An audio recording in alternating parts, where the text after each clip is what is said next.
من الشيطان الرجيم بسم الله الرحمن الرحيم إن الذين آمنوا وعملوا الصالحات سيجعل لهم الرحمن ودا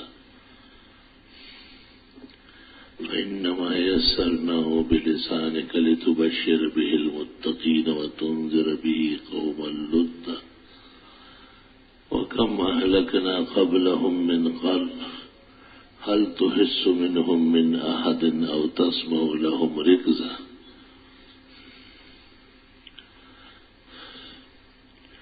اللهم صل وسلم على سيدنا ومولانا محمد وعلى آله وأصحابه وبارك وصل وسلم عليه. دنیا کے نظام میں اور دنیا کی زندگی میں ہم بہتر تلاش کرنے کی کوشش کرتے ہیں. ہر چیز، کھانا، لباس، گھر، وطن، ملک، بدوباش، تہذیب، ان سب چیزوں میں ہمیں بہتری درکار ہے. جسم میں، آنکھوں میں درد نہ ہو، بدن میں کہیں بے آرامی نہ ہو، بال برابر اور ایک پورے برابر بھی اگر بے چینی ہو تو سارا جسم بے چین سمجھا جائے گا اور اسے سکون نہیں آئے گا. اگر سونے کے بستر میں چاقو یا چھرے کی ضرورت نہیں، اگر بلیڈ کا کوئی ٹکڑا ہو یا ریت اور مٹی کا کوئی ذرہ بھی دیکھنے میں آئے یا پتھر کا چھوٹا سا ٹکڑا بھی، تو نیند نہیں آ سکے گی. اور آدمی جب تک نیچے اتر کر بستر درست نہ کرائے، مجال نہیں ہے کہ اسے سکون آ جائے. ان تمام باتوں کو جب آپ ایک صحت مند انسان کی طرح، ایک عاقل اور باشعور مومن کی طرح سوچیں گے تو آپ کو یہ حقیقت سمجھ میں آئے گی کہ اس کا بنیادی انتظام اللہ رب العزت نے فرمایا ہے. اس نے ایسا حس نصیب کیا ہے جو اچھے اور برے کو جانتا ہے. اللہ تعالیٰ نے جو دلی تصدیق اور زبانی اقرار اور جسم کے اعضاء کے ساتھ نیک عمل کی پابندی رکھی ہے، حقیقت میں یہ مجموعہ حیات کی صلاحیتوں کا تحفظ ہے. یہی بات میں نے کئی عنوان سے اور کئی پیرایوں میں کرنے کی کوشش کی. حق سبحانہ و تعالی نے ایمان کی دولت جو نصیب فرمائی ہے، ایمان سنی سنائی چیز نہیں ہے. ایمان میں چال اور گھڑت، دھوکہ اور خدا نہیں چلتا. ایمان میں فسق اور فجور نازیبا ہے. ایمان تو اعلیٰ قدر و منزلت کا نام ہے. کسی بھی نظام میں بیٹھنے میں بھی آپ کو ایسی جگہ بیٹھنے کا کہا، آپ نے محسوس کیا کہ اور لوگ تو عزت کی جگہوں میں بٹھائے گئے. یہ مجھے کس وجہ سے ایسا فرودر کر دیا گیا، افتادہ سمجھا گیا ہے. اللہ رب العزت نے ایمان اور نیک عمل کا جو حکم دیا ہے، حقیقت میں اس انسان کی انسانیت کو اور اس انسان کی شرافتوں کو اس کو دینے کے لیے ایک احسان فرمایا ہے. انسان کی انسانیت اور اس کی اعلیٰ صلاحیتیں اس کو تب ملتی ہے جب وہ ایمان والا ہو اور نیک اعمال والا ہو. ان الذین آمنوا وعملوا الصالحات، وہ لوگ جو ایمان لائے اور عمل کیے نیک، کانت لہم جنات الفردوس نزلا، ان کی مہمانی جنت الفردوس سے کی جائے گی، خالدین فیہا ہمیشہ رہیں گے، لا یبغون عنہا حولا، کہیں اور جانا سوچیں گے نہیں۔ دنیا میں اس قسم کی مہمانی کا تصور نہیں ہے، یہ آخرت کی مہمانی ہو سکتی ہے۔ میرا مہمان آیا، جمعے کے بعد میرے ساتھ کھانا کھا لے گا، رات تک رہے گا، کل ہوگا، 2 دن 3 دن، لیکن دنیا کی ہر نعمت اور ہر خوشی فانی ہے۔ ایک اعلیٰ اور بہترین محل میں آپ نے مہمان کو بسایا تو میزبان کوشش کرتا ہے کہ اس کے آنے کے راستے بھی ہموار ہوں، اور یہ بھی کوشش کرتا ہے کہ بہترین برتنوں میں عمدہ قسم کے سجاوٹ کے طریقوں کے ساتھ اس کو پیش ہو، اور میزبان اپنی پوری توانائی اور صلاحیتیں صرف کرتا ہے کہ میرے مہمان کو بہترین اطعمہ، مختلف الوان، شوکت و حلاوت سے لبریز اس کو مل جائے۔ اگر میزبان ہی کہے کہ مہمان کو ایسے ہی ترخاؤ، میں سمجھتا ہوں معاشرے میں، انسانیت میں سب سے کمزور آدمی سمجھا جائے، اور ایسا شخص انسان کہلانے کا مستحق نہیں ہوگا۔ جناب نبی کریم صلی اللہ علیہ وسلم نے فرمایا ہے، من کان منکم یؤمن باللہ والیوم الآخر فلیکرم ضیفہ، او کما قال، جو اللہ تعالیٰ و آخرت پر ایمان رکھتا ہو وہ مہمان کی عزت پوری کرے۔ اس لیے کہتے ہیں کہ مہمانی میں تکلف نہیں ہوتا، مہمان فوراً سمجھ لے گا کہ میرے آنے سے یہ بار خاطر ہوا ہے۔ وہ کہتے ہیں 100 آدمی جن کو دعوت دی گئی ہے ان کی جگہ ہے، اور ایک جو ویسے غریب کھانے کے خوشبو کے پیچھے چل پڑا ہے اس کی جگہ نہیں، سب اس کو بری نگاہ سے دیکھتے ہیں۔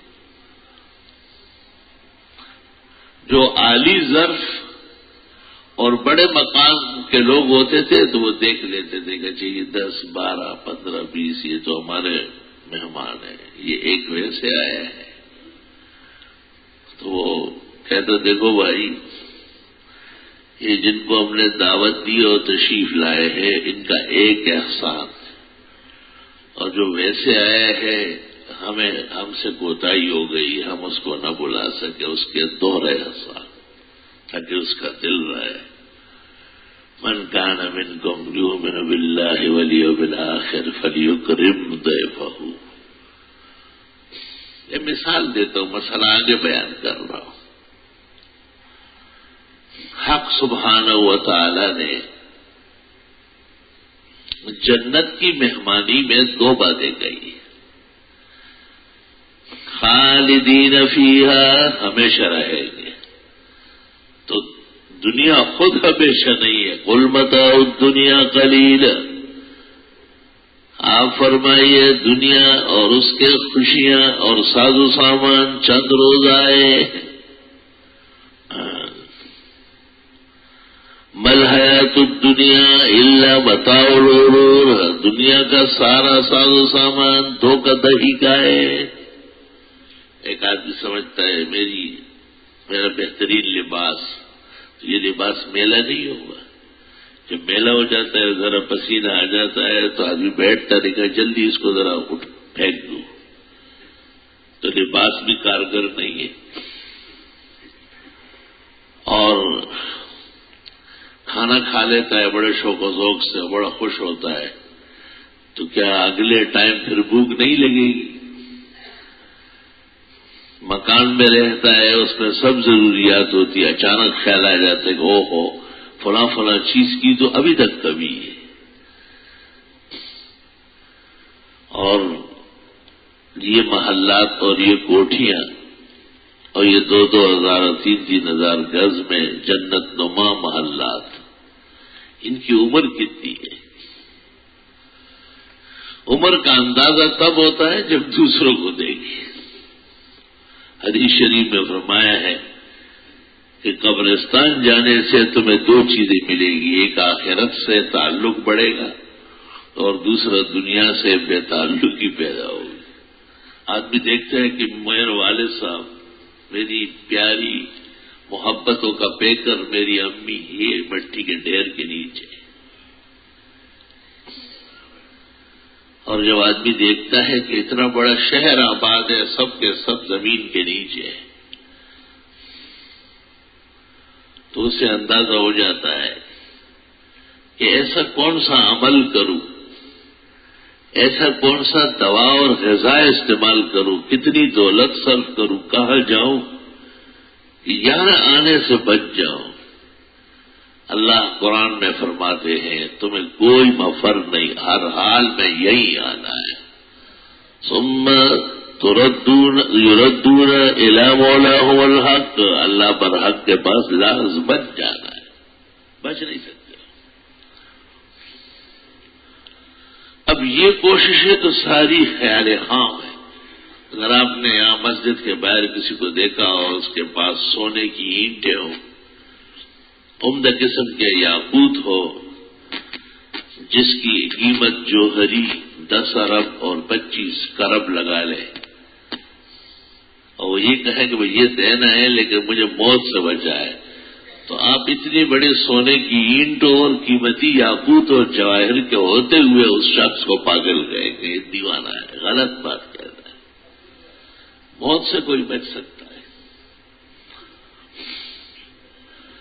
قُلْ يَتَوَفَّاكُم مَلَكُ الْمَوْتِ الَّذِي وُكِّلَ بِكُم،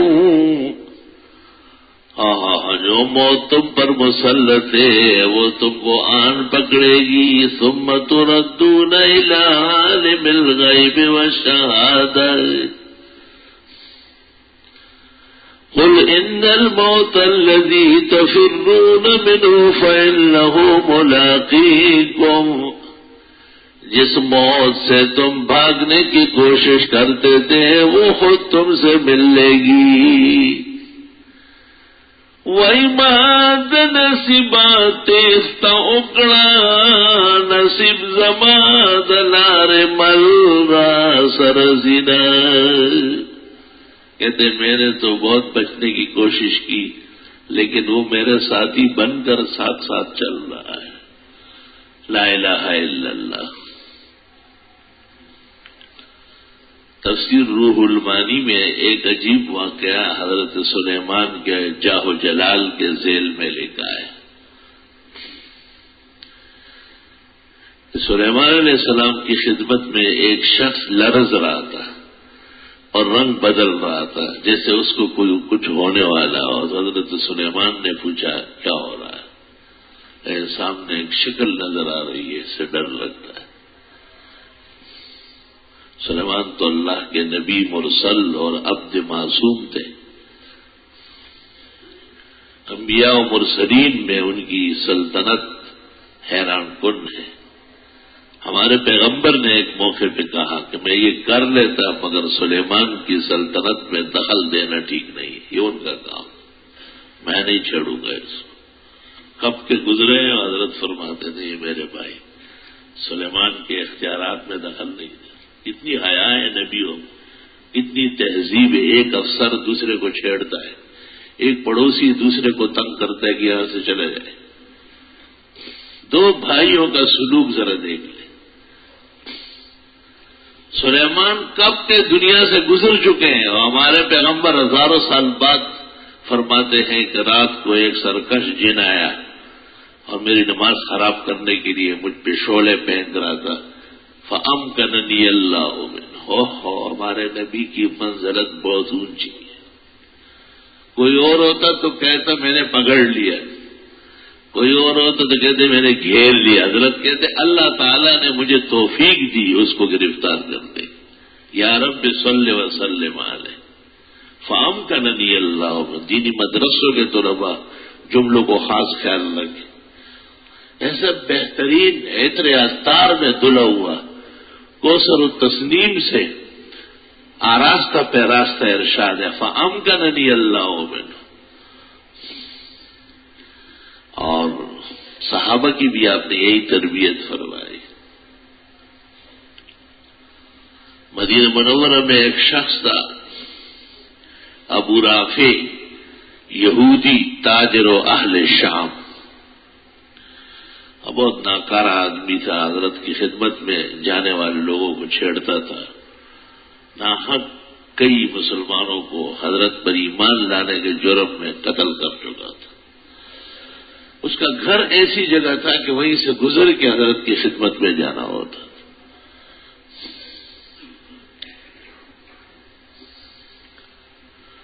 آپ کے ایک صحابی عبداللہ ابن عتیق رضی اللہ تعالیٰ عنہ نے اجازت مانگی.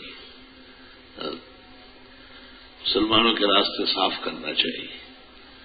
آپ نے کہا اللہ تجھے توفیق دے. جاؤ. بڑی مشکلات سے مغازی بخاری پڑھنے والے طلباء سمجھتے ہیں. جب اس لعین اور مردود کا خاتمہ ہوا اور کتنی گرانی سے ہوا. میرا یہ تھوڑا سا وقت جو بچا یہ اگر پورا سناؤں وہ بھی گزر جائے گا. اور جناب رسول اللہ صلی اللہ علیہ وسلم کو جب اطلاع دے رہے ہیں تو اس طرح اطلاع دی ہے کہ حضرت آپ کا وہ دشمن آپ کے رب نے قتل کر لیا. یا رب صلی اللہ علیہ وسلم. یہ تربیت ہے, یہ توحید ہے جو ہر جملے سے ظاہر ہے بالکل. اور آپ کے رب نے آپ کی فریاد سنی اور آپ کے دشمن کو راستے سے ہٹا دیا. توحید تو یہ ہے کہ خدا حشر میں کہہ دے یہ بندہ دو عالم سے خفا میرے لیے ہے.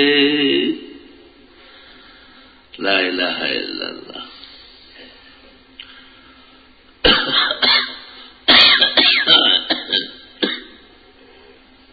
بہرحال سلیمان علیہ السلام کی خدمت میں اس شخص نے درخواست کی کہ مجھے ہندوستان اتار. ہوا آپ کی تابع ہے. اللہ خود فرماتے ہیں وَسَخَّرْنَا لَهُ الرِّيحَ تَجْرِي بِأَمْرِهِ. ہوائیں حضرت کے آرڈر پر چلتی تھی. حضرت حکم کرتے تھے. آپ نے ہوا کو حکم دے دیا کہ اس کو ہندوستان اتار. ہند بہت پرانا ملک ہے. ہند اور سندھ میں نے پہلے کئی خطبوں میں کہا ہے. آپ کی خدمت میں ایک شخص آیا یا دو آئے. یہ جو بلوچستان کا بیلا ہے یہاں کے رہنے والے تھے. آپ کے خدمت میں ایمان لایا, کلمہ پڑھا. تو آپ نے ان سے پوچھا میں نے کہاں کے, اور نے کہا میں نے سندھ. آپ نے کہا میں نے سندھ اول ہند ہما اخوان من ابن نوح. ہند کے ہو یا سندھ کے ہو, یہ دو بھائی تھے اور یہ حضرت نوح علیہ السلام کے پوتے کے بیٹے. بیٹا کنعان جو غرق ہو گیا نافرمان و سرکش تھا طوفان میں, تو اس کا بیٹا رہ گیا تھا خوش رنگ. اس کے دو بیٹے زابل کاشغر یہ سب بیٹوں کے نام. لمبے چھوڑے بیٹے ہر جہان تک پہنچے ہوئے. وجعلنا ذریتہم الباقین. باقی دنیا حضرت کے 3 بیٹوں سے اور ایک پوتے سے چلی ہے. اس لیے کہتے ہیں سلور کنج دنیا ایسا خدری جڑی. سام حام یافس یہ 3 بیٹے ہیں, چوتھا پوتا ہے. عربی میں کہتے ہیں الاطراف الاربع, کبھی کہتے ہیں الاکناف الاربع. اردو میں کہتے ہیں 4 دانگے عالم. تو 4 دانگ تب بنیں گے کہ 3 بیٹے اور ایک پوتا ہو. وہ قرآن کہتا ہے میں نے بقیہ دنیا کو ان کی اولاد سے چلایا ہے. اللہ کا عجیب نظام ہے. طوفان نوح جب رک گیا اور یہ طوفان جو حضرت نوح کے زمانے میں آیا، یہ طوفان فی البحر والبر والہوا والفضا، 4 طرح طوفان تھا۔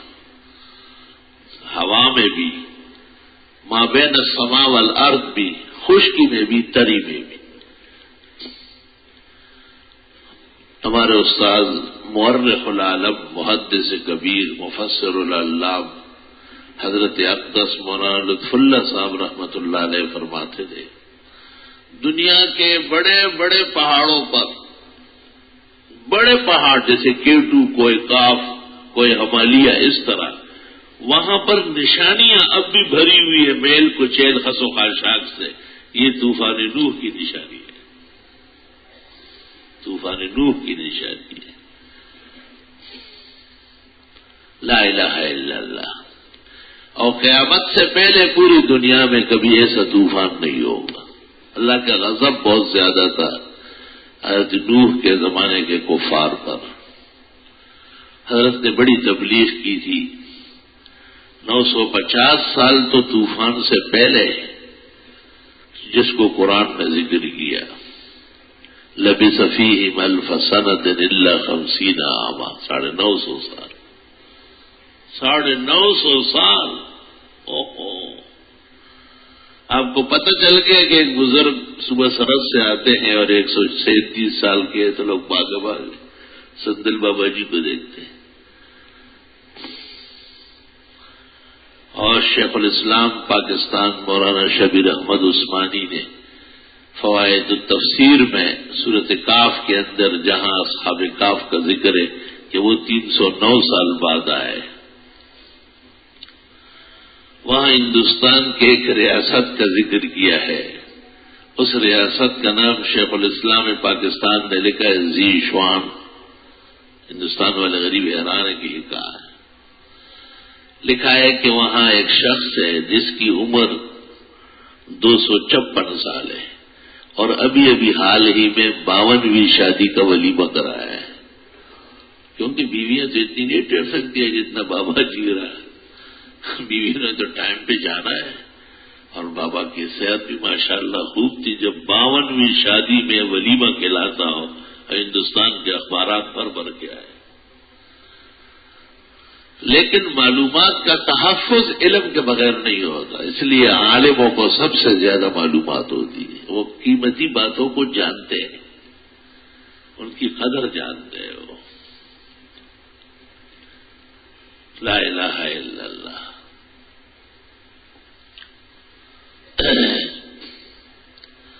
تو جب سلیمان علیہ السلام نے اس شخص کو حکم دے دیا، اس ہوا کو حکم دے دیا اور اس شخص کو ہندوستان میں اتارا،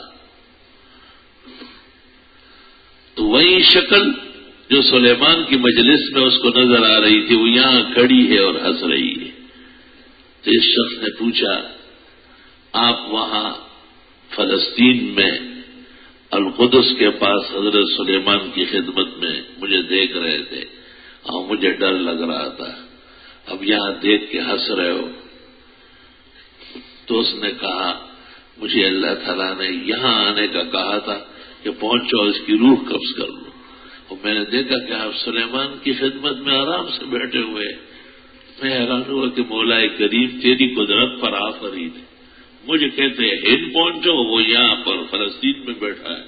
اتنے میں آپ نے خود ہی سلیمان کو کہا، مجھے کہا میں نے تو بچنے کے لیے کہا۔ لا الہ الا اللہ۔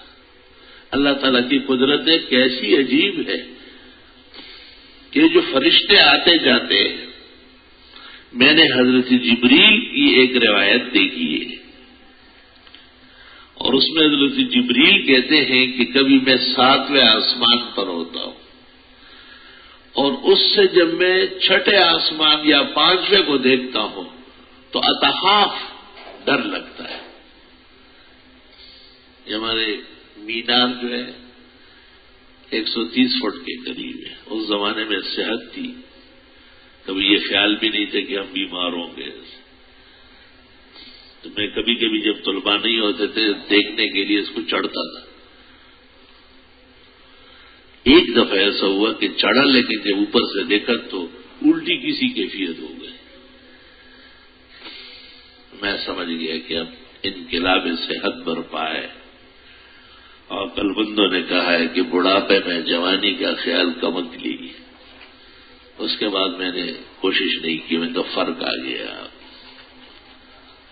تو 230، 130 اور 240 بادشاہی مسجد کے مینار 240 فٹ ہے، وہاں بھی سب لوگ نہیں چڑھ سکتے۔ بہترین راستہ ہے، زبردست سیڑھیاں ہیں، لیکن زمین کے ساتھ جسم کی موافقت چاہیے۔ اطباء کہتے ہیں وقت کے گزرنے سے آکسیجن لینے کی صلاحیت کم ہو جاتی ہے، تو جہاں جہاں آکسیجن کم ہوتی جائے گی وہاں ہم گھبرانا شروع کر دیں۔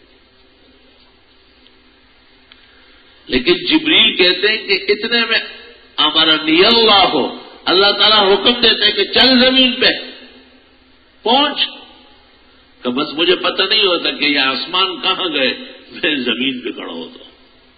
امر الہی کے ساتھ اذا قضا امرا، جب وہ کسی کام کا فیصلہ چاہے، فإنما يقول له كن فيكون، وہ فرما دیتا ہے کہ ہو جا سو وہ ہو جاتے۔ علماء علم کلام کہتے ہیں ہو جاؤ ہو جائے، یہ بھی کوئی ضروری نہیں ہے، کہہ بھی نہیں دیتا ہے، اس کا ارادہ کافی ہے۔ اذا اراد امرا، تو ہمیں سمجھانے کے لیے کہا لا الہ الا اللہ۔ دنیا اور دنیا سے متعلق تمام افسانے ہیں، خواب ہیں، گئے گزرے قصے ہیں، عصر اور مغرب کے درمیان تمام گڑی ہے۔ اس لیے اللہ بزرگ برتر نے جنت کی نعمتوں میں پہلا ذکر جو کیا تو فرمایا خالدین فیہا، ہمیشہ اس میں رہیں گے۔ اللہ اکبر۔ دنیا کی سلطنت ہمارے صدر صاحب کی فریادیں اخبارات میں آ رہی ہیں کہ لوگ مجھ سے چھین رہے ہیں۔ قرآن کریم میں اس کا ذکر ہے کہ سلیمان علیہ السلام کو جب اللہ نے بحر و بر کی بادشاہت دی تو انہوں نے کہا ایسی سلطنت نہیں چاہیے، وَمُلْكٍ لَا يَنبَغِي لِأَحَدٍ مِّن بَعْدِي، جو اور چھین سکتے ہو، مجھے میری بےزتی ہے۔ اللہ نے کہا ایسی سلطنت دوں گا قیامت تک کسی اور کی ایسی نہیں ہو۔ اللہ اکبر۔ اور اس چوینٹی سے جو حضرت کی گفتگو ہوئی اور اس نے کہا، حضرت نے کہا سلینی ما شئت، مانگ جو مانگنا ہے۔ بادشاہوں کی طبیعت میں ایک فرحت ہوتی ہے۔ ہمارے بادشاہ عجیب ہے، وہ کہے کہاں پلاٹ ہے قیمتی جگہ میں خالی پڑا ہوا ہے یا کسی کا بھی ہے، ہم فائل سمیت منگوا لیں گے۔ یہ لینے والے ہیں، لینے والے۔ دنیا یہ کہتی ہے کہ نہیں، بادشاہ جو واقعی بادشاہ کہلانے کے لائق تھے وہ دینے والے ہوتے ہیں۔ سلیمان نے چوینٹی کو یہ نہیں کہا کہ تیرے پاس تیرے سوراخ میں اور تیری چوینٹی گاہ میں کوئی اچھا اناج، بہترین بیج تاکہ ہمیں دے، فرمایا سلینی ما شئت، ہم کہہ لیں۔ لا الہ الا اللہ۔ ہمارے پیغمبر جناب نبی کریم صلی اللہ علیہ وسلم جب ابو الہیثم کے گھر گئے اور بڑا کھانا کھایا اور بہت خوش ہوئے، بڑی دعائیں دی، تو ان سے پوچھا کہ نوکر یا غلام ہے کام کے لیے؟ انہوں نے کہا نہیں حضرت سب کام خود کرتے ہیں۔ آپ نے کہا کسی دن آنا وہاں۔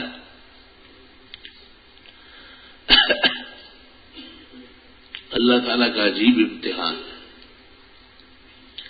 ایک طرف آپ کو کئی دن کی بھوک تھی، ابو بکر صدیق کا بھی یہی حال تھا، حضرت عمر فاروق کا بھی، دنیا کو مقصد نہیں بنایا تھا، اور ہر وقت ملائک کھڑے ہوتے تھے کہ آپ کے سامنے سونا اور یاقوت و مرجان بچا۔ آپ نے کہا نا، ہمارے لیے تو آخرت کی خوشی اللہ نے رکھی ہے، اس کے امید میں اور اس کے آسرے میں ہم بہت خوش ہیں۔ ابو الہیثم کے گھر جانا ہوا اور ان کی اہلیہ نے بڑی آؤ بھگت کی اور کہا حضرت ابو الہیثم بس آ رہا ہے، آپ کو دیکھ کے خوش ہو جائے گا۔ وہ آئے، ہمارے گھر خدا کی قدرت ہے، کبھی میں ان کو کبھی اپنے گھر کو دیکھتا ہوں. ہاں ایک بادشاہ کہتے ہیں کہ جنگل میں پریشان سا ہونے لگا اور تھک گیا بہت. تو وہ ذرا سے کہا کہ شہر بہت دور ہے اور اندھیری رات ہو گئی، کوئی مناسب جگہ ہو پہاڑ کے نیچے جنگل میں درختوں میں ٹھہر لیں گے، صبح روشنی ہو جائے گی پھر چلیں گے. اس زمانے میں اتنے خطرے نہیں تھے جتنے آج لوگوں کو ہے. اب تو روڈ پر گاڑی بند ہو جائے یا سگنل دیر سے کھلنے لگے تو لوگ دیکھتے کہ ادھر ادھر سے موبائل چھیننے والے، پیسے اور گھڑیاں اتارنے والی خلقت تو نہیں آ رہی. خاص طریقے سے چھوڑے گئے، پالے گئے، وہ بھی رجسٹرڈ ہے. فلا حول ولا قوت الا باللہ. کیونکہ اعمال ہمارے وہ امن کے نہیں ہے تو امن کہاں ملے گا. اور ایک روایت میں جب تم میں خدا کا خوف کم ہو جائے گا تو اپنے سائے سے ڈرو گے. باپ بیٹے پہ اعتماد نہیں کرتا، ماں بیٹی سے ڈر رہی ہے. مجھے ایک خاتون بزرگ نے فون کیا اور کچھ باتیں کہی، اس کا بیٹا میرا جاننے والا تھا. تو میں نے کہا میں اس کو سمجھا، ہاں بیٹے یہ نہ کرنا، مجھے میرا رہنا میرا جینا مشکل ہو جائے. اف یہ بیٹا ہے، یہ نمرود الشدادی، اس کو بیٹا کہتے ہیں. ماں اس سے ایسی ڈر رہی ہے، اس نے جو الفاظ کہے وہ منبر سے بیان کرنے کے نہیں، ایسی ڈر گئی بیٹے سے. توبہ توبہ تن ہم داغ داغ شد پمب کو جا کو جانے ہم. توبہ توبہ. بیٹا اور اولاد تو تن اور جسم کا حصہ ہے، جس سے آپ کو سکون ملے وہ کرے، جس سے آپ کو شکن آئے خبردار اس کے قریب سے گزرے ہو. مگر آپ کو بھی ایسا ہونا ہے اللہ کے سامنے، آپ کو بھی مستحب کی قدر کرنی ہے، مکروہ سے بھی جہنم کی طرف بچنا ہے. لا الہ الا اللہ. توبہ توبہ. حضرت سلیمان نے ان کو کہا، ہاں تو اس بادشاہ نے وزیر کو کہا کہ ادھر اٹھا اس پہاڑ کے نیچے. دیکھا تو ایک ملنگ بادشاہ رہ رہا ہے. اس زمانے میں پیر فقیر جو ہوتے وہ ملنگ دشتوں میں رہتے تھے اللہ اللہ کرنے کے لیے. اب پیر جو ہے وہ شہر میں آ گئے، انہوں نے ٹرسٹ بنا دی، سارے پیسے ہمیں لا کے دو، ہم تمہارے بڑے ہیں، ہم تقسیم کریں. وہ ایک مرید نے خواب دیکھا، اپنے پیر کو سنایا کہ میں نے خواب دیکھا کہ میری یہ انگلیاں جو ہے وہ انسانی غلاظت میں ہے. تو پیر نے کہا تم تو ہو ہی مردار، ہم ایڑی چوٹی کا زور لگا رہے ہیں پاک کرنے کے. انہوں نے کہا حضرت خواب پورا سنیے، اور آپ کی یہ مبارک پیاری پیاری گوری گوری پورے اور انگلیاں یہ شہد میں ہے، اللہ کا اللہ کا احسان ہے، بزرگوں کے جوتوں کا صدقہ ہے. حضرت خواب پورا سنے. وہ آپ والی انگلیاں میرے منہ میں ہے، چوس رہے ہو، میری انگلیاں جناب کے منہ میں آپ چوس رہے. پیر صاحب نے کہا چھوڑو بکواس بند کرو. حکیم الامت حضرت اقدس مولانا اشرف علی صاحب جن کو کئی طرح متہم کیا جا رہا ہے، کار شیطان می کنی نامت ولی گر ولی ای ہست لعنت بر ولی. حکیم الامت مولانا اشرف علی فرماتے ہیں کہ عوام تو ان سے رابطہ کرتے ہیں ہدایت کے لیے، رشد کے لیے، صلاح کے لیے، نجات کے لیے. وہ شہد ہے، ان میں جو خیر ہے وہ چوس رہے ہیں.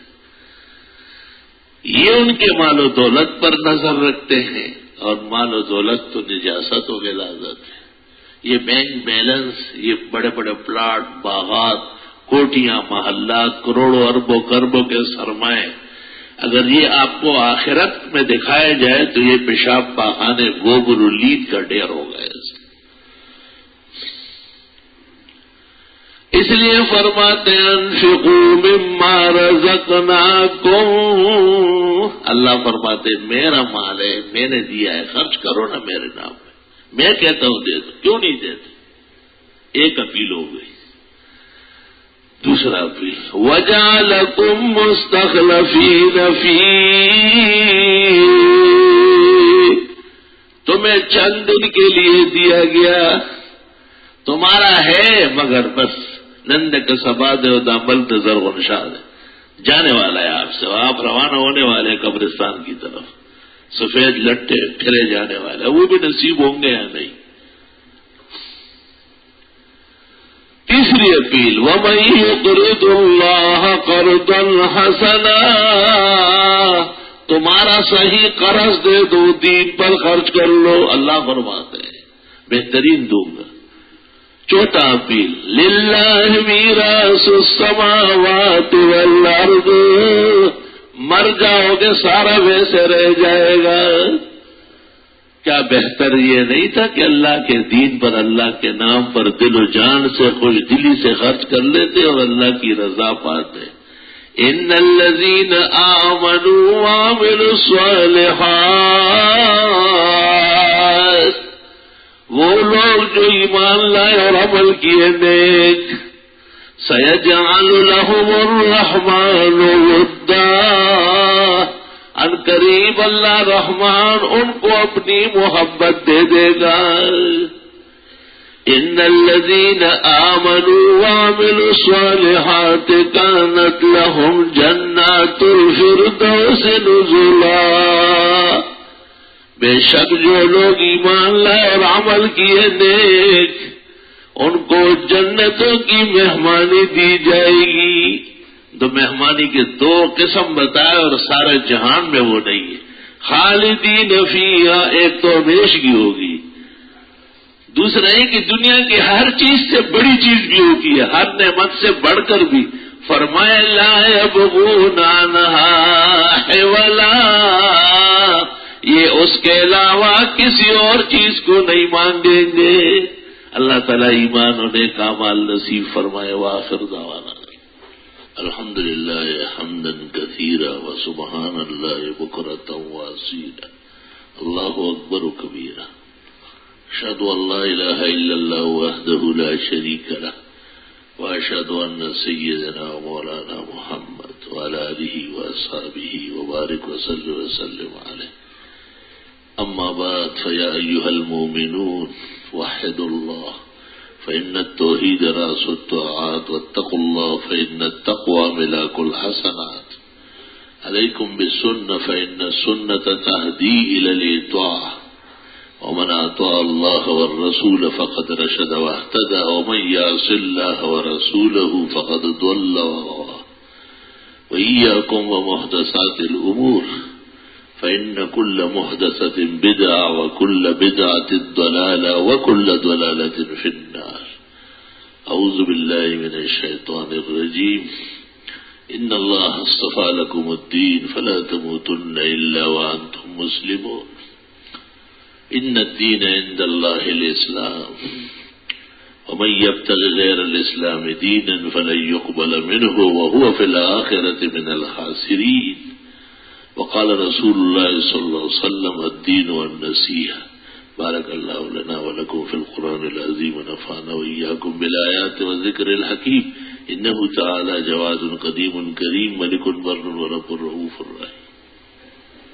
أحمدك حمد الحامدين وأشكرك شكر الشاكرين، وصلى الله وسلم على رسوله ونبيه وعلى آله وأصحابه أجمعين ومن تبعهم بإحسان إلى يوم الدين، أما بعد، فقد قال النبي صلى الله عليه وسلم أبو بكر في الجنة، عمر في الجنة، عثمان في الجنة، علي في الجنة، زبير في الجنة، طلحة في الجنة، أبو عبيدة بن الجراح في الجنة، عبد الرحمن بن عوف في الجنة، سعد بن أبي وقاص في الجنة، سعيد بن زيد في الجنة، وقال صلى الله عليه وسلم خير نساء بني إسرائيل مريم، وخير نساء هذه الأمة خديجة،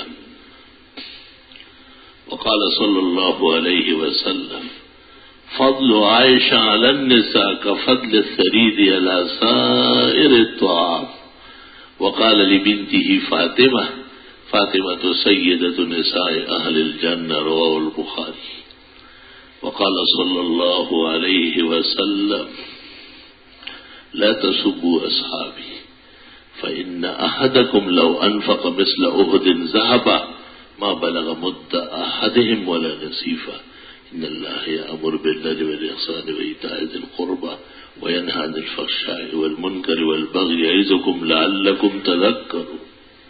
آگے آنے میں تیزی اور جلدی نہ کرے، دیکھ کے آگے آئے، مسجد ہے، نماز کی جگہ ہے، نمازی کو تکلیف نہ ہو. انہوں نے پوچھا ہے کہ اگر کوئی شخص وطر پڑھ چکا ہے، اب اگر وہ کچھ نوافل یا تہجد کے نفل پڑھ کر وطر دوبارہ پڑھ سکتا ہے؟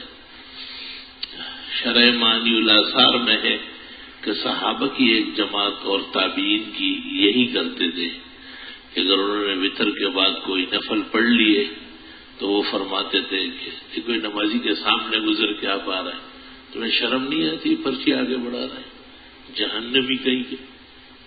اتنے اعلانات کے باوجود نمازی کے آگے بیٹھ گیا. اور کیا بے حیا آدمی ہے وہ، اس کو نظر ہی نہیں آ رہا، اب بھی اس کو ڈنگر کا کچھ پتہ نہیں. پرچی آگے بڑھا ہے، پرچی بڑھانا بڑی بات نہیں، اپنے ایمان بچاؤ پہلے. یہ حضرات فرماتے تھے کہ اگر وطروں کے بعد نفل پڑھ لیا، خواہ وہ تحیۃ الوضو ہو، مسجد ہو، صلاۃ استخارہ ہو، حاجات ہو یا تہجد ہو، تو وطر باطل ہو گئے. دوبارہ نئے سرے سے اخیر میں وطر پڑھتے.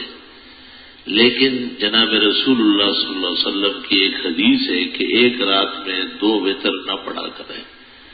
اس وجہ سے علماء فرماتے ہیں کہ وطروں کے بعد نفل نہ پڑھنا سنت طریقہ ہے، اور وطروں کے بعد نفل پڑھنا خلاف سنت ہے، جس کے ثواب کی کوئی امید نہیں ہے.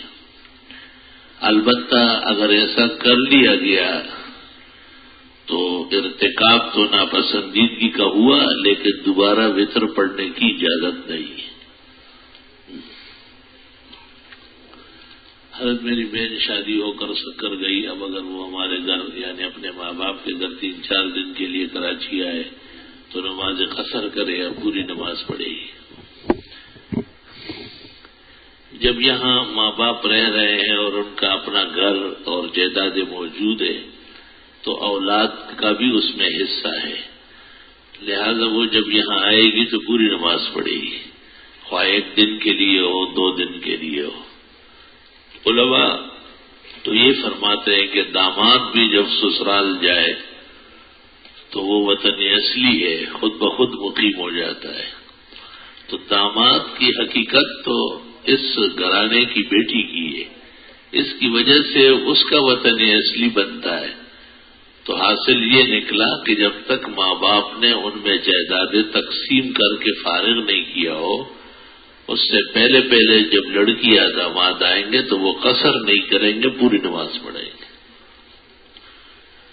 پوچھا ہے کہ حضرت عبداللہ ابن عمر فرماتے کہ رسول اللہ صلی اللہ علیہ وسلم نماز شروع کرنے رکوع کے بعد 2 رکعت پڑھ کر رفعتین کرتے تھے.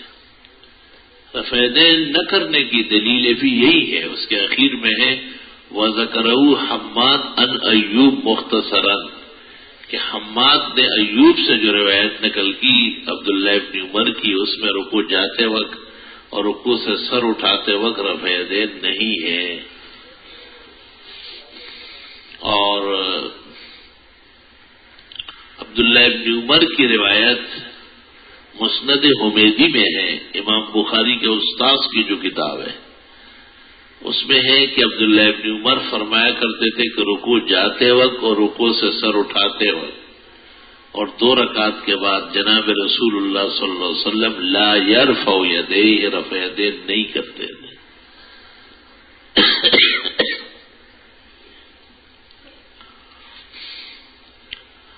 تیسرا جواب یہ ہے کہ ابو داؤد نے سنن میں کہا ہے کہ وہ صحیح ہو انہ قول ابن عمر، یہ ابن عمر کا قول تو ہے، حدیث نہیں ہے۔ اور چوتھا اور پانچواں جواب یہ ہے کہ پہلا جرح جو ہوا ہے رفع دین کی روایات پر ہوا ہے۔ امام مالک سے مدونہ صفحہ 169 منقول ہے، احادیث الرفع کلھا ضعیفہ الا عند الافتتاح، نماز شروع کرتے وقت کے علاوہ بقیہ جتنا رفع دین ہے سب کا سب کمزور اور ضعیف ہے۔ روایت آنا دلیل نہیں ہے کہ عمل بھی ہو، بلکہ روایت کے لیے درایت چاہیے، نقل کے لیے عقل چاہیے۔ بخاری شریف میں ایسے ابواب اور روایات موجود ہیں جس پر عمل نہیں ہے، جیسے باب بروز النساء، خواتین کا دشت میں قضاء حاجت کے لیے جانا، باب البول قائما وقائدا، اور پھر صرف بول قائمن کی حدیث لایا ہے اور بول قائدن کی بالکل نہیں لایا۔ اس لیے یہ روایت ابن عمر کی کئی وجوہ سے مطعون ہے اور ضعیف ہے، ناقابل عمل ہے۔ جو دینی مدرسوں کے طلباء ہیں وہ نوٹ کر لے کہ امام مالک نے اپنے مذہب کی بنیاد عبداللہ ابن عمر کو بنایا، مگر امام مالک کے ہاں رفع دین نہیں ہے، گویا وہ بھی ابن عمر سے عدم رفع کو ترجیح دیتے۔ کیا سونا پہننے سے مرد کی نماز ہو جاتی ہے؟ نماز تو ہوتی ہے، سونا تو بغیر نماز کے بھی پہننا مرد کے لیے حرام ناجائز ہے۔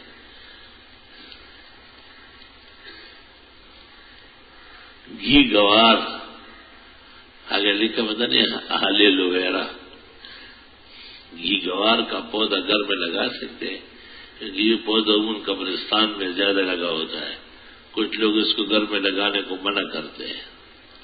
گھی گوار کو ہم کہتے ہیں کرغندل، اور یہ اس موسم میں اس کا حلوہ بنتا ہے، مٹھائی بنتی ہے، اور وہ عام مٹھائیوں سے 200 روپے فی کلو مہنگی ہوتی ہے، کیونکہ وہ اندرونی امراض کا پختہ علاج ہے۔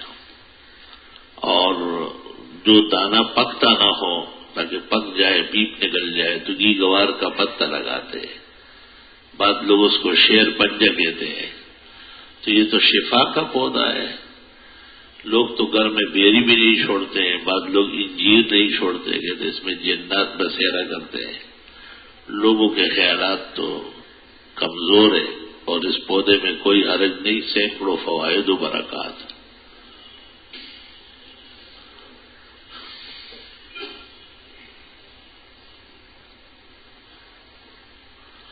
پوچھا ہے آپ کے فتاوی ہمارے لیے مشعل راہ ہے، خواہ وہ بدعتیوں کے خلاف دو ٹوک فتویٰ ہو یا بینکاری نام نہاد اسلامی بینکاری، وہ صرف میرے نہیں 400 مفتیوں کا ہے۔ دوران نماز موبائل پر ساز سے متعلق فتویٰ دے کہ ایسے شخص کی نماز فاسد ہوتی ہے۔ مسجد میں ساز بجانا تو گناہ ہے، باقی نماز فاسد نہیں ہوتی۔ اگر کوئی شخص ڈول گلے میں لٹکا لے یا باجا اور بنسری تو وہ مجرم ہے، لیکن نماز ہو جائے گی۔ اگر کوئی شخص اپنی جیب میں کسی سے چوری کیا وہ مال ڈالے تو چوری برحق ہے، اگر عدالت میں پیش کیا گیا ہے اسلامی تو ہاتھ کاٹنا چاہیے، مگر کپڑا پلیت نہیں ہے، نماز وضو ہو جائے گی۔ ایک مسئلے سے دوسرا مسئلہ پیدا کرنا آسان کام نہیں ہے۔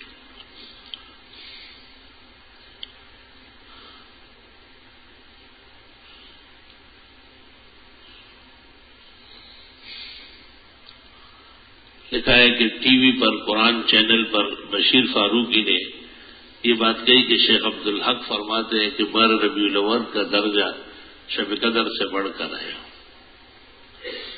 بس یہ باتیں ہیں جو بدعتی کرتے ہیں، بدعتی آخرت کے منکر ہو چکے ہیں، اللہ سے ڈرتے نہیں ہیں، نبی سے حیا نہیں کرتے، اور انہوں نے اسی دنیا کو سب کچھ سمجھا ہے۔ وَمَا لَهُمْ فِي الْآخِرَةِ مِنْ خَلَاقٍ، آخرت سے بد نصیب ہے۔ یہ بات شیخ عبدالحق نے 12 ربیع الاول کے بارے میں نہیں کہی ہے، یہ بات شیخ عبدالحق نے جناب رسول اللہ صلی اللہ علیہ وسلم کے یوم ولادت کے بارے میں کہی، اور صرف شیخ نے نہیں، روح المعانی میں علامہ آلوسی نے بھی سبحان الذی اسری بعبدہ کے ذیل میں لکھا ہے۔ لیکن آگے جو پتے کی بات کہی وہ یہ بریلوی چھپاتے ہیں، اس لیے میں کہتا ہوں یہ آخرت کے منکر ہیں اور یہ خاص جہنم کا فصل ہے۔ آگے اس طرح لکھا ہے، طلبہ نوٹ کرے خاص کر، وَلَكِنَّ التَّعَبُّدَ فِيهَا لَيْسَتْ بِمَشْرُوعَةٍ، ان راتوں میں معراج کی رات میں یا میلاد کی رات میں عبادت کوئی نہیں ہے۔ وَالتَّعَبُّدُ فِي لَيْلَةِ الْقَدْرِ مَشْرُوعٌ إِلَى يَوْمِ الْقِيَامَةِ، اور لیلۃ القدر کی عبادت قیامت تک کے لیے ہے۔ یہ ایک قیاس سا ہے کہ لیلۃ القدر کی نسبت امت کو ہے، اور معراج کی رات یا میلاد کی رات یعنی حضرت کی ولادت باسعادت کی رات یہ پیغمبر کے ساتھ مناسبت ہے۔ ایسے ایک مجلس کو حیران کرنے والی بات، حقیقت میں ایک پائی کی بات نہیں۔ لیلۃ القدر کی فضیلت قرآن سے ثابت ہے، اور میلاد کس دن ہے 18 اقوال ہے اس میں۔ ایک قول پیرانی پیر شیخ عبد القادر کا یہ کہ 10 رمضان ہے، اور ایک قول یہ کہ 10 محرم ہے، اور معراج میں روح المانی میں ہے کہ رجب کے علاوہ کوئی مہینہ ہے، رجب ہے ہی نہیں صرف، یہ 27 رجب مناتے ہیں۔ یہی یہود کی خصلت تھی، افتؤمنون ببعض الکتاب وتکفرون ببعض، ایک حوالہ غرض کا دیتے تھے، پوری بات نہیں نقل کرتے۔ شیخ صاحب نے بھی ما ثبت بالسنہ میں، اور علامہ آلوسی بغدادی نے بھی روح المعانی میں لکھا ہے کہ اگر حضرت کی ولادت کی رات یا معراج کی رات لیلۃ القدر سے بڑھ کر بھی ہو، لیکن ان راتوں کی کوئی عبادت نہیں ہے، اور لیلۃ القدر کی عبادت قیامت تک کے لیے ہے۔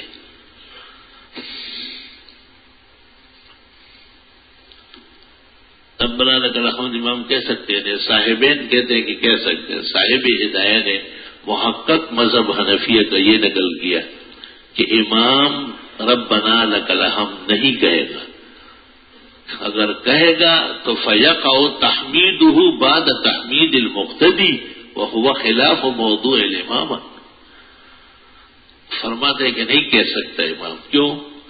جس وقت امام کہے سمع اللہ لمن حمدہ، مقتدیان کہیں گے ربنا ولک الحمد، یہ جائز نہیں ہے کہ امام سمع اللہ سے فارغ ہو جائے تو مقتدیان جرنیران جو ہے اب ربنا لک الحمد شروع کرے، نہ اسی لمحے میں ہے۔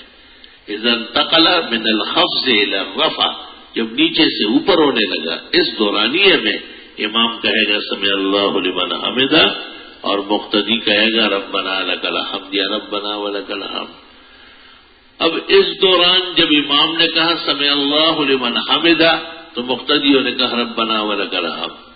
اب امام جب سمع اللہ سے فارغ ہو جائے گا تو اب پڑھے گا نا ربنا ولک الحمد، فیقع تحمیدہ بعد تحمید المقتدی، تو اس نے ربنا لک الحمد مقتدیوں کے بعد کہا، اور یہ امامت کی روح کے خلاف ہے۔ اس لیے امام کے ذمہ ربنا لک الحمد نہیں ہے، اور مقتدیوں کے ذمہ جماعت کی نماز میں سمع اللہ لمن حمدہ نہیں ہے۔ خلاصہ کلامی کے ایسے حکمران جن سے کفری افعال کا ظہور اور مسلم پر فرض ہے کہ اس کے بارے میں اپنی ذمہ داری نبھانے کے لیے اٹھ کر آؤ، جس میں طاقت و قوت ہو ثواب ملے گا، طاقت کے باوجود کرو گناہ ملے گا، اور جس کی طاقت نہ ہو اسے چاہیے جیسے ملک سے ہجرت کرے، اس پر اجماع ہے فتح الباری۔ ہاں جی، یہ بھی ایک اچھی بات ہے اور بہترین بات ہے کہ ایک ایسے ملک آدمی جائے جہاں پر بہتر حالات ہو، اور یہ بھی ہے کہ اسی ملک میں رہے اور اچھے دنوں کا انتظار کرے۔ حضرت طلبہ کے لیے عربی تفاسیر میں سب سے اچھی تفسیر کون سی ہے؟ مختصر دیکھنا چاہے تو تفسیر ابن کثیر، عربیت میں بھی، بلاغت میں بھی، حکمت میں بھی، روایت میں بھی، درایت میں بھی، اہل سنت کے عقائد کی وکالت میں بھی، اور اگر بالتفصیل دیکھنی ہو تو پھر روح المعانی یا تفسیر احکام القرآن للقرطبی۔ ایک خاتون اپنے دوسرے شوہر کے نکاح میں ہوتے ہوئے اپنے پہلے شوہر کی عدت کس طرح گزاری؟ ایک خاتون کے ایک وقت میں 2 خاوند ہو گئے. جب ایسی جاپانی عورت آپ کو مل گئی ہے تو اس کی عدت ہو ہی چکی ہے. ایسا کمکل جب تک عدت گزر رہی ہے نکاح نہیں ہوتا. اگر ہوا ہے تو زنا محض ہے، منعقد ہی نہیں. اس سے اگر حمل ٹھہر گیا وہ بچہ اس ناکح کا نہیں ہوگا، وہ آسمانی بچہ کہلائے گا. یہ چیزتان بنانا آسان ہے لیکن اس کا تاب لانا مشکل ہے. آج کل جو ہے نا موبائلوں پہ عجیب عجیب سوالات آتے ہیں. میں ایک شخص کے میں نے یہ کیا ہے کہنے کہ یہ عورت کے چارپائی کو خاون ہاتھ نہیں لگائے گا نا. اور لوگ میں نے کیوں؟ زندگی بھر اس کی بیوی رہی، وہ اس کا میاں رہا، اور ہم تم مالنے والے پلنگ کو ہاتھ لگاتے ہو اور وہ نہیں لگائے گا. کوئی مسئلہ ہے؟ کہتے مسئلہ ہے. میں نے کہا اس آسمان کے نیچے اور زمین کے اوپر ماں کا بیٹا کوئی مولوی نہیں جو یہ دکھا دے یہ غزوہ میدان. میں نے کہا سن لو آگے فتاوی شام میں ہے لہو ان یرا وجہا، مرنے کے بعد خاون بیوی کا چہرہ دیکھ سکتا ہے. یہ جنازے روکتا ہے. ابن عابدین کہتے ہیں چہرہ بھی دیکھ لیں. ہاں مخاجی عورتوں کے دارالفتہ کھلے ہوئے الٹی سیدھی باتیں شروع ہے. اس سے معلوم کرنا ہے کہ اجین و موتر جو چائنیز اور انگلش کھانوں میں بطور ذائقہ استعمال ہوتا ہے، یہ تو آپ کہیں پیچھے نسیم خان بیٹھا ہوگا موٹا تازہ سویا ہوا، آنکھیں بند ہوگی علامت ہے. تو وہ اجین و موٹوں کا پتہ نہیں کیا موٹو رہا ہے اس بتائے گا، ہم نہیں بتا سکتے کیونکہ ہم کسی کمپنی یا ان کے غذا اور دوا کے کوئی ایجنٹ نہیں ہے کہ ان کے ایڈورٹائز کریں گے. مسبوق اگر بھول کر امام کے ساتھ سلام پھیرے کوئی حرج نہیں. خطا خلف الامام معاف ہے. یاد آنے پر فوراً کھڑا ہو جائے ٹھیک ہے، آخر میں سے جیسے وہ نہیں کرے گا. یہ خطا خلف الامام ہے. حل بھی کبیر شرح منیا فت القدیر. بغداد کے ایک شاعر نے حضرت کی شان میں 40,000 اشعار کہے. اس شاعر کا نام اور کتاب کا نام بتائیں. فردوسی ہے اور کون ہے؟ بغداد کا نہیں ہے. آج کل موبائل فون میں 15 روپے بطور قرض منگوائے جاتے ہیں. یہ فضولیات ہے. اس کا مسجد سے کوئی تعلق نہیں. کرسی پر نماز پڑھنا جائز ہے. امام الاثر مولانا انور شاہ نے فرمایا ہے کہ مسند البزار کی ایک روایت میں بیماری کی حالت میں حضرت صلی اللہ علیہ وسلم کی کرسی پر نماز ثابت ہے. تفصیلات کے لیے انوار انوری دیکھ لیں. حقیقت کا بڑی عمر میں کر سکتے ہیں. جی ہاں، ملا علی قاری نے مرقات شرح مشکات میں اور حضرت امام الاثر نے شرح بخاری حقیقت جو بخاری کی حدیث آئی اس کے ذیل میں لکھا ہے کہ سنت طریقہ تو 7ویں دن یا 14ویں یا 21ویں دن ہے، لیکن بعد میں نفلی دعوت بن جاتی ہے. تو بڑی عمر میں بھی جس کو پتا ہے کہ میرا نہیں ہوا ہے وہ کر سکتا ہے.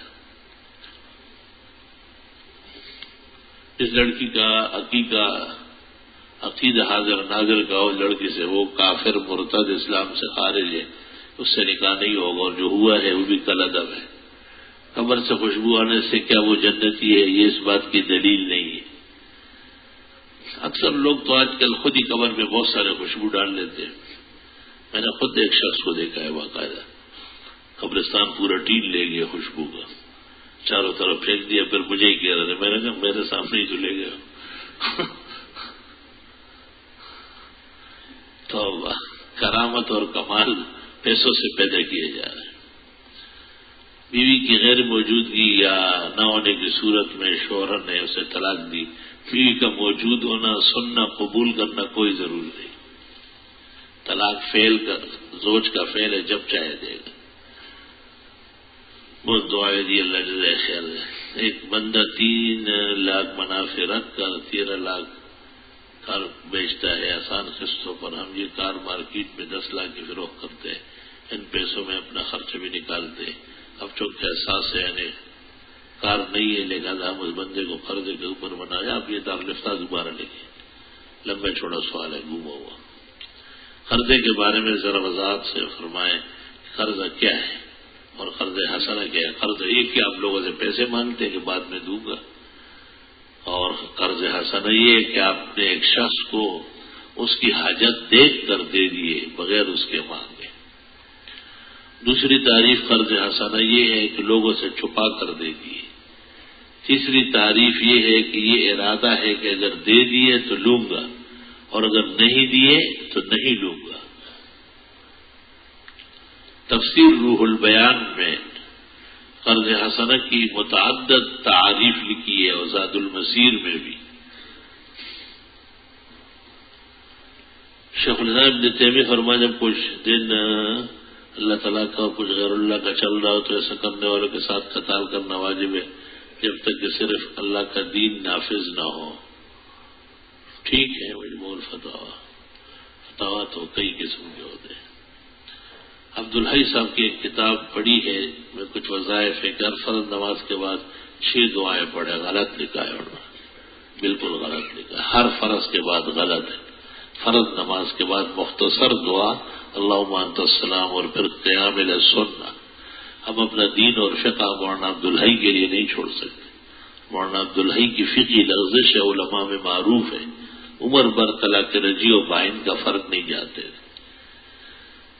اور جن نمازوں کے بعد سنت نہیں ہے جیسے فجر اور عصر، بے شک آپ دیر تک وظائف اور دعائیں کر سکتے ہیں۔